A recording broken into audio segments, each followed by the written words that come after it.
Athletes, what if I told you there's a simple drill that can fix your sprint form and increase your sprint speed after just a few sessions? And it only takes 1 to 4 minutes per day. You see, most athletes are lacking proper sprint mechanics, which kills all the potential they have to sprint faster.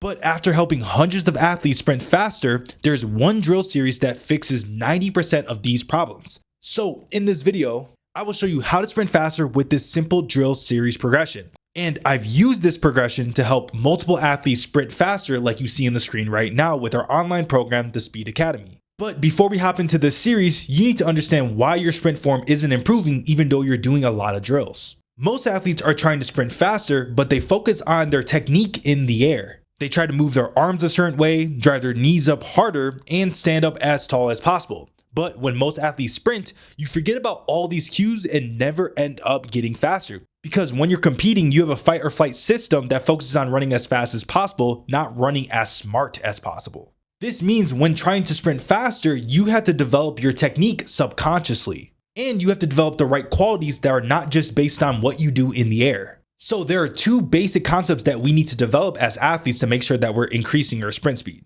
And we can't build them by verbally using cues to improve it. These two qualities are hip extension and hip flexion. Hip extension is all the forces we put into the ground to propel our body forward. Hip flexion is what we set up while we're in the air to be able to attack the ground after we store elastic energy in the glutes, hamstrings, and Achilles during the eccentric phase of sprinting.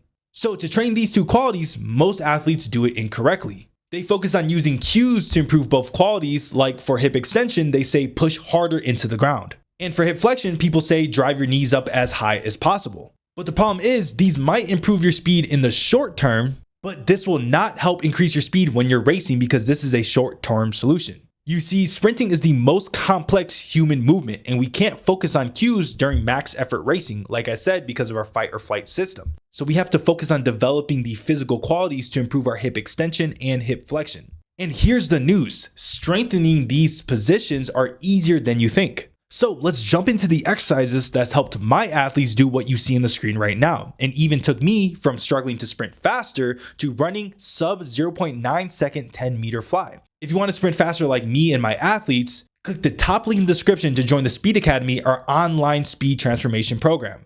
And at checkout, use code BLACK to get 30% off your first month of the Speed Academy during this Black Friday. And make sure you use this code soon because that sale will end on Black Friday. The exercise that I want to use to develop your hip extension and hip flexion qualities is going to be called the Bounce Fire series. This series is a set of 5 drills that take around 20 to 30 seconds each, and you can do them for 10 to 30 yards each drill. The first drill is snap down walks. During this drill, you want to have tall hips and tall posture. Point your toes up as much as possible to get a bit more of dorsiflexion, then kick your legs up and focus on snapping them down and back into the ground with delayed plantar flexion. Use that powerful snap down to move the body forward. The second drill is called bounces. For this drill, you want tall hips and posture, and you're going to start by bouncing mainly from the ankles. Hold dorsiflexion as long as you can and start to bounce from the ankle with delayed plantar flexion. This combo of hip extension and plantar flexion will move your body forward. This drill's helped multiple athletes I've trained do what you see on the screen right now. But let's move to the next part of the series since it might be the most important to master to increase your sprint speed. The third drill is called mini speed skirts. This drill is going to look similar to straight leg bounds, but the velocity is much higher with smaller ranges of motion. Make sure you're maintaining dorsiflexion by pointing the toes up and a tall posture, and now move the body forward with a faster, more aggressive snap down from the hips and ankles. Like I said earlier, this is going to look like you're trying to do a straight leg bound, but you're going to cut the range of motion short and try to move through the range of motion much faster. The fourth drill is called long bounces or straight leg bounce. Now take all the same principles from before and start to push a little bit harder. You want to keep bounding vertically, but use more power from the glutes and hamstrings to push the leg down and back aggressively to move forward. This is essentially just going to look like a regular straight leg bound. The fifth drill is the skirt bounce series. For this drill, you want to do 3 small speed skirts and then 3 long straight leg bounce. Think 3 speed, then 3 power. Repeat this for the recommended distance. The last drill is the fast leg drill. This is where you're going to have 1 straight leg and 1 knee drive for the recommended distance. Then turn around and do the same distance for 1 set by switching the legs and practicing this difficult coordination. You won't get this the first workout, so start off very slow and give yourself some grace because it might take you a couple months to actually master this movement. Just do the recommended reps and distance and call it there after you practiced it a few times. Essentially for this drill, we're gonna have one straight leg bound, and then when the foot comes back, we're gonna drive one leg up with knee drive and keep the heel close to the butt. This drill has not only transformed my athletes who came to me struggling to increase their speed after years of training,